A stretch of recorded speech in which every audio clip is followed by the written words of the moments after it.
بيبتدي الفيلم مع بنت اسمها جوليا، واللي بتكون طالبة في جامعة كندا وبتحضر الماجستير في الشعر الإيطالي. وبتكون جوليا مش مركزة في المحاضرة، فبيلفت انتباهها البروفيسور إميرسون وبيسألها في المحاضرة، فبترتبك جوليا وما بتعرفش ترد على سؤاله. فبتجاوب على السؤال بنت تانية اسمها كريستي، وبيكون واضح عليها انها معجبة بالبروفيسور إميرسون. في الوقت ده بتاخد جوليا ورقة من زميلها بولو ومكتوب فيها إميرسون متخلف، وده عشان إميرسون عنده شخصية متسلطة ومكروه من معظم التلاميذ. فبتضحك جوليا لما بتقرا الورقة وبيشوفها إميرسون، فبيستدعيها لمكتبه لأنها بتضحك في المحاضرة. ولما بتخلص المحاضرة بيعتذر بول لجوليا عشان حطها في الورطة دي، وبيسألها عن نوع الماجستير اللي بتحضره. فبتقبل جوليا اعتذاره وبتقوله إن هي بتحضر ماجستير في الشعر، وتحديدا شعر دانتي وبياتريس. فبيقول لها بول إن ده تخصص إميرسون، وإن إميرسون هو اللي هيشرف على رسالتها وبينصحها تتجنبه لأنه شخصية متسلطة وما عندهوش ذوق. وبتشكره جوليا على كلامه وبتمشي عشان تروح لمكتب إميرسون. وقبل ما تدخل المكتب بتسمع إميرسون وهو بيتكلم في التليفون، وبيكون زعلان جدا لأن والدته توفت وما قدرش يحضر الجنازة. فبكل لطف بتسيب جوليا رسالة للبروفيسور على الباب وبتعزيه على وفاة والدته وبتمشي. وبتروح جوليا البيت وبتكلم والدها عشان تطمن عليه، فبيقول لها انه عنده خبر وحش، وهو ان ام صاحبتها ريتشل ماتت. فبتقول له جوليا انها عرفت وبتوصيه يبعت ورد لصاحبتها ويعزيها مكانها. فبيوافق والدها وبيعتذر لها عشان ما قدرش يدبر لها فلوس جامعة هارفارد،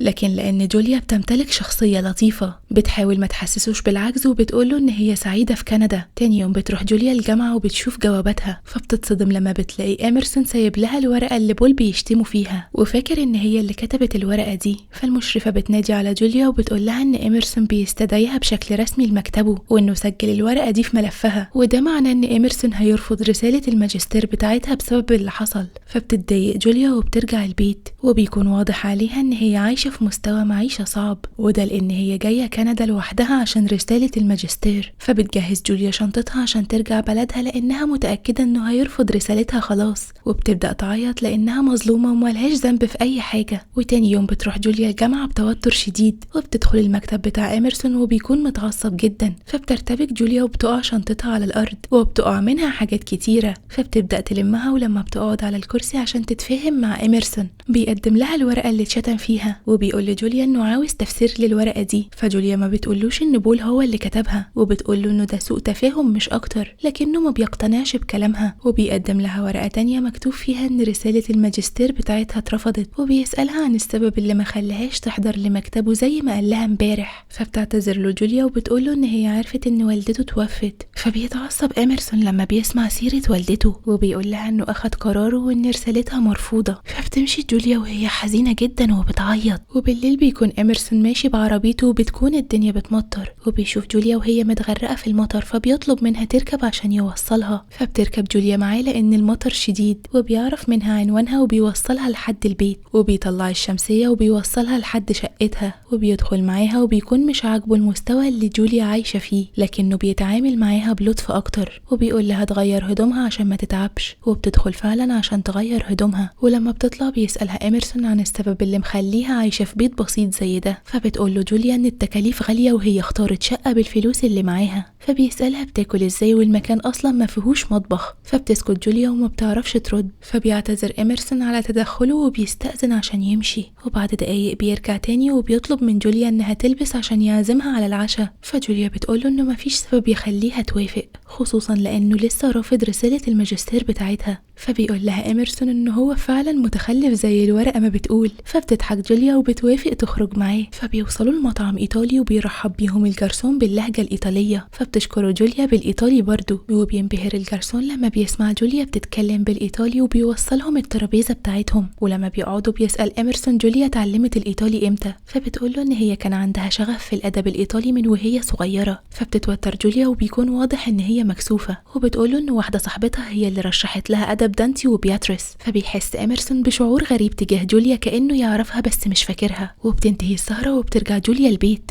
وبتلاقي ايميل من إميرسون بيقول لها فيه انها تقدر تكمل رسالة الماجستير بتاعتها، وانه رجع في قرار الرفض بتاع الرسالة. وتاني يوم في الجامعة بيشوف إميرسون بول وهو بيسلم على جوليا وبيحضنها، فبيتضايق جدا وبيكون واضح عليه نظرات الغيرة. وبعد شوية بتشوف جوليا صاحبتها ريتشل وبتبقى سعيدة جدا انها شافتها، وبتعتذر لها لانها ما قدرتش تحضر عزا والدتها. فبتشكرها ريتشل على ذوقها وبتقول لها ان الورد اللي بعتته كان كفاية. واثناء ما كانوا بيتكلموا بيجي إميرسون وبيطلب من ريتشل انهم يمشوا، وبنكتشف ان ريتشل تبقى اخت إميرسون، وانها كانت تعرف إميرسون من زمان لكنها كانت مخبية عليه ولسبب معين واضح ان إميرسون مش فاكر جوليا. فبتقول ريتشل لإميرسون ان جوليا تبقى اقرب صديقة ليها، وبتعرفه انها هتعزمها في بيته. فبيتصدم إميرسون وبيحس بشعور غريب ناحية جوليا، وبتاخدهم ريتشل وبيمشوا. ولما بيوصلوا البيت بتدخل ريتشل عشان تحضر الغدا، وبياخد إميرسون جوليا في جولة للبيت وبيدخلها المكتب بتاعه، وبيعجبها مكتبه جدا خصوصا لأنه على الطراز القديم، وبيوريها مخطوطات إيطالية من القرن ال16. فبتنبهر جوليا بيها جدا وبتسأله ليه المخطوطات دي مش موجودين في متحف. فبيقول لها لأن محدش يعرف حاجة عن المخطوطات دي غيره، ودلوقتي هي الشخص الوحيد اللي يعرف. فبتتكسف جوليا وبتبدأ علاقة الحب ما بينهم تتطور. وأثناء ما كانوا في المكتب بتنادي ريتشل على جوليا، فبتروح لها المطبخ وبتقدم لها ريتشل حاجة تشربها، وبتسألها ليه ما كشفتش هويتها لإميرسون. فبتقول لها جوليا ان هي كانت فاكرة ان إميرسون هيفتكرها لوحده، لكن واضح كده ان هو نسي كل حاجة. وبنعرف ان في سر قديم بين جوليا وإميرسون. وبعد شوية بتدخل جوليا الحمام وبيجي إميرسون، وبتقول له ريتشل ان جوليا بنت لطيفة والافضل انه يعاملها باسلوب كويس. فبيقول لها إميرسون ان هي مجرد تلميذ عنده، ووجودها في حياته ممكن يخسره شغله. فبتقول له ريتشل ان جوليا لسه خارجة من أزمة عاطفية وكانت منعزلة لمدة سنة، وان حبيبها كان متعجرف جدا زيه كده بالظبط. فبتقطعهم جوليا وبتدخل المطبخ، وبيجي تليفون لريتشل وبتضطر انها تخرج عشان ترد عليه. وعلى غير العادة بيحاول إميرسون انه يقرب من جوليا، وبيسأل جوليا عن السبب اللي خليها تخبي عليه ان هي صاحبة اخته. فبتتوتر جوليا وبتتجنب الرد، وده بيدل على انها مخبية برضو سر تاني. فبيغير الموضوع وبيعتذر لها عشان كان بيعاملها برخامة، وانه لو كان يعرف ان هي صاحبة اخته ما كانش هيعاملها بالاسلوب ده. فبترد عليه جوليا بكل ذوق وبتقوله انه كويس انه عصبيته جت فيها هي احسن ما يجي في حد تاني. فبيقول لها انه حاسس انه جواه شخص تاني بيخليه يعمل كل حاجة غلط، وانه جواه في ذكريات كتير بيحاول يسترجعها بس مش قادر. وبنرجع للماضي من 6 سنين، وفي يوم كانت جوليا معزومة عند ريتشل.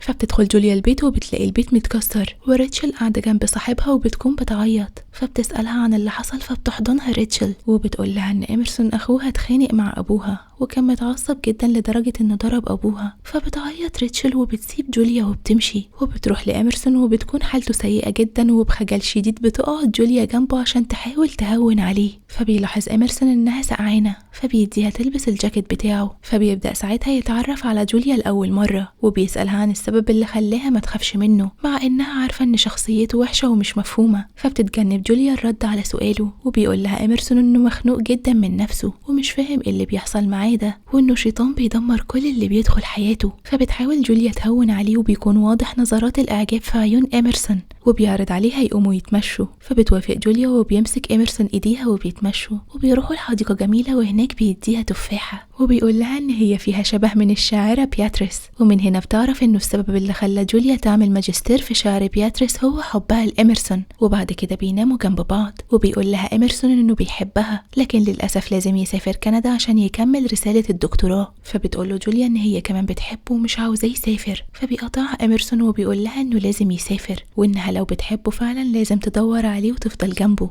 وبنكتشف ان إميرسون عنده فقدان ذاكرة مؤقت، واحيانا بينسى الاشخاص اللي بيقابلهم. في الوقت الحالي بيكون إميرسون مش فاكر اي حاجة عن ذكرياته مع جوليا، وبيدي فلوس لاخته ريتشل وبيقول لها تجيب لها هدية بشرط انها ما تقولهاش ان الهدية دي منه. فبتستغرب ريتشل وبتسأله اذا كان معجب بيها. بيتوتر وبيقول لها انها مجرد تلميذ عنده، وانه اصلا وجودها معاه ممكن يضره. في نفس الوقت بتكون جوليا مع بول، وبيكونوا بيتمشوا في نفس المكتبة، وبيروحوا الأوضة في المكتبة وبيتشارك فيها بول وإميرسون. فبيسأل بول جوليا عن السبب اللي خلاها تيجي الجامعة هنا مع ان درجاتها عالية وممكن تروح جامعة هارفارد. فبتقول له جوليا انها ما قدرتش تتحمل تكاليف جامعة هارفارد، فاضطرت انها تيجي هنا، وبيقول لها انه عرف بالصدفة ان إيمرسون شاف ملفها وبيحاول ينقلها لهارفارد. فبتتفاجئ جوليا طبعا وبتستنتج من ده ان إيمرسون عمل كده عشان حاسس ناحيتها بشعور غريب ومش قادر يفتكر علاقتها معاه، وبيديها بول مفتاح الأوضة اللي هم فيها دي عشان تذاكر فيها في أي وقت، وبيسيبها وبيمشي. تاني يوم بيوصل لجوليا هدايا إيمرسون، فبتاخد الهدايا وبتفتحها وبتعجب بيها جدا، وفجأة بتتصل بيها ريتشل وبتسألها لو الهدية عجبتها. فبتعتقد جوليا ان ريتشل هي اللي جابت الهدية وبتشكرها جدا، فبتقول لها ريتشل ان هي عازماها على سهرة وان إيمرسون هيجي معاهم. فبتوافق جوليا عشان بتحب إيمرسون وبتحب تشوفه. وبالليل بتروح جوليا وريتشارد ومعاهم إيمرسون في مطعم، وبيكون إيمرسون معجب بلبس جوليا جدا. ولما بتشتغل الأغاني في المطعم بتروح ريتشل وجوليا عشان يرقصوا، وبيكون إيمرسون مركز مع جوليا وما بيشيلش عينه من عليها. وأثناء ما كانت جوليا بترقص بيجي واحد وبيرقص معاها، فبيغير عليها إيمرسون وبياخدها عشان ما ترقصش مع حد. وعشان يحسن إيمرسون موقفه بيعرض على جوليا انها ترقص معاه، فبتوافق وبيرقصوا. واثناء ما كانوا بيرقصوا بيقول لها إيمرسون انها شبه الشاعرة بياتريس، فبتتضايق جوليا وبتسيبه وبتمشي، وده لانها افتكرت ذكرياتها معاه لما قال لها كده اول مرة. تاني يوم بتروح ريتشل لجوليا وجايبه لها شنطة هدية، فبترفض جوليا وبتقول لها ان هي جابت لها هدايا كتير ومش هتقدر تقبل هدايا تاني. فبتعترف لها ريتشل وبتقول لها ان الهدايا دي من إيمرسون وان هو اللي جابها، وبتقول لها ريتشل ان عيلتها اتبنوا إيمرسون من وهو صغير، وده لان والدته الحقيقية توفت ووالده رفض ياخده، وده سبب له حالة نفسية صعبة. وبعد فترة مات ابو إيمرسون وساب له فلوس كتيرة جدا، ومن ساعتها إيمرسون بيحاول يخلص كل الفلوس بتاعة والده، لكن الحقيقة بتقول ان إيمرسون هيفضل مريض نفسي طول العمر. وبتتفاجئ جوليا لانها ما كانتش تعرف الموضوع ده، وبتضطر تقبل الهدية. وتاني يوم بتروح جوليا الجامعة وبتشوف الرسائل بتاعتها، فبتلاقي إيمرسون سايب لها منحة من جامعة هارفارد ودافع لها كل التكاليف. فبتتفاجئ جوليا جدا وبتروح تقعد في الأوضة اللي بول ادالها المفتاح بتاعها. وفي الوقت ده بيجي إيمرسون للأوضة دي، وبيدخل بيلاقي جوليا وهي نايمة على المكتب، وبيلاحظ ورقة مكتوب فيها بحب إيمرسون. فبتصحى جوليا ولما بتشوفه بترتبك وبتعتذر له عشان دخلت الأوضة بتاعته. فبيقول لها إيمرسون إنه مفيش مشكلة وبيعزمها على العشاء. وبيروح إيمرسون وجوليا المطعم، وبكل ذوق بيدي إيمرسون لجوليا البلوفر بتاعه، وده لأنها بتكون بردانة. فبتشكره جوليا وهنا بتطلع الورقة بتاعة المنحة، وبتقول له انها مش هتقدر تقبلها، وبيقول لها انه قدم لها المنحة دي مش عشان يعطف عليها، انما في الحقيقة هي تستاهلها وعن جدارة كمان. فبتقتنع جوليا وبتوافق على المنحة. وبيجي لإيمرسون تليفون بيقطع كلامهم، فبيقول لها انه لازم يمشي وانه هيقابلها تاني عشان يشوفها قبل ما تسافر، وبيسيبها وبيمشي. بالليل بتكون جوليا ماشية في الشارع وبيوقفها حارس امن المطعم اللي كانت قاعدة فيه مع إيمرسون، وبيقول لها الحارس انه هو في المطعم ومحتاج مساعدتها لانه سكران جدا. فبتدخل المطعم وبتشوفه وبيكون قاعد مع واحدة وسكران جدا، فبيبعت الحارس واحدة عشان توقع مشروب على البنت اللي مع إيمرسون. فبتقوم تدخل الحمام، وبتروح جوليا لإيمرسون وهو سكران وبتطلب منه انه يركبها تاكسي عشان تروح البيت. فبيوافق وبيخرج معاها من المطعم، وبتدخله جوليا في التاكسي عشان تروحوا البيت. ولما بيوصلوا البيت بتسنده لحد ما بتدخله شقته، وبتدخل جوليا مع الشقة وبيكون سكران جدا، وبسبب السكر ده بيوقع عليها مشروب في ايده. فبتضطر جوليا ان هي تغير هدومها وهدوم إيمرسون وبتحطهم في الغسالة. فبتدخله جوليا اوضته بعد كده عشان ينام، فبيطلب منها إيمرسون انها ما تسيبوش. وبنفهم انه السبب اللي خلى إيمرسون يسكر هو انه خايف ان جوليا تسيبه وتمشي. فبتقوله جوليا انها هتفضل جنبه، وبينام إيمرسون. لكن الغريب بيصحى مرة تانية وبيكون شخص مختلف، وبينادي على جوليا وبيقول لها انت هنا يا بياتريس. فبتفرح جوليا وبتقوله ان هي مش مصدقة ان هو افتكرها. فبيقول لها إيمرسون ان هو خايف تكون هي اللي ناسياه، وبياخد جوليا في حضنه وبينام. وتاني يوم بتصحى جوليا من جنبه وبكل حيوية بتروح المطبخ، وبتكتب له ورقة وبتقوله فيها ان هي ما كانش عندها امل في علاقتها معاه، لكن بعد ما افتكرها حاسة ان روحها رجعت لها من جديد،